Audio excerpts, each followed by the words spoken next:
ඔයාගේ ජීවිතේ ගෙවෙන්නේ කොහොමද? අද අපි කතා කරමු. අද ජූලි 23 වෙනිදා. මේ ගෙවෙන්නේ ඔෆිස් ඩේ එකක්. මම ප්‍රශ්නයක් අහන්නද? ඔයාගේ ජීවිතේ ගෙවෙන්නේ කොහොමද?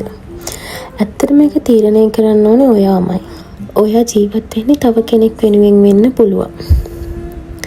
ඔයා ජීවත් වෙන්නේ තව කෙනෙක්ට ඕනි විදිහට වෙන්නත් පුළුවන්. හිතන්න, ඔයා සතුටින්ද? ඔයා ඔයාගේ ජීවිතය ගැන සෑහීමකටපත් වෙනවද? ඔයා මේ වෙද්දි ඉන්න තැන ගැන සෑහීමකටපත් වෙනවද? මුලින්ම අපි කතා කරමු ඔයා සතුටින්ද? තප්පරයක් නැවතිලා හිතන්න. ඔයා දන්නවද අඩුමතරමේ ඔයා හුස්ම ගන්නවද කියලාවත්? නෑ නේද? මුලින්ම ඔයා ඔයාව තේරුම් ගන්න. ඔයා කැමති මොනවටද? ඔයාට ඕනි මොනවද? ඔයාගේ අඩුපාඩු මොනවද? ඒ කියන්නේ ඔයා ඉක්මනින් කේන්ති ගන්නවද? ඔයාට ඉක්මනින් දුක හිතෙනවද? ඔයා ඉක්මනින් මිනිස්සුන්ට රැවටෙනවද? ඒ විතරක්ම නෙමෙයි.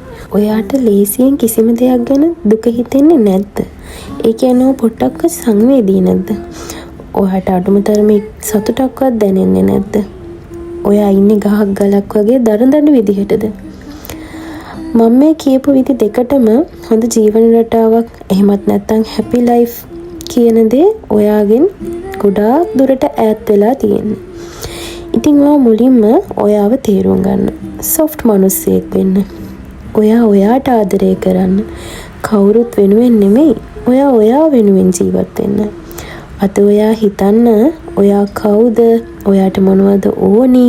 ඔයා සතුටින්ද? මුලින් ඔයා ඔයාව තේරුම් ගන්න. ඊළඟ වීඩියෝ එකෙන් අපි කතා කරමු අපි කොහොමද අපි වෙනුවෙන් ජීවත් වෙන්නේ? අපි කොහොමද සතුටින් ඉන්නේ කියලා. මං ආයේ එනකන් ඊළඟ වීඩියෝ එකත් අරගෙන ඔයාලා සතුටින් ආදරෙන් පරිස්සමෙන් ඉන්න ඕනි. මගේ channel එක subscribe කරලා නැති අය subscribe කරලා like එකක් දාගෙන යන්න අමතක කරන්නත් එපා.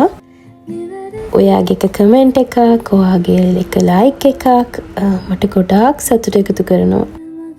මං හරිම ග්‍රේට්ෆුල් ඔයාලා මට හම්බුන එකට. ඉතින් ලස්සන ළමයෝ, thank you මාව බලාගෙන හිටියටයි මාව අහගෙන හිටියට.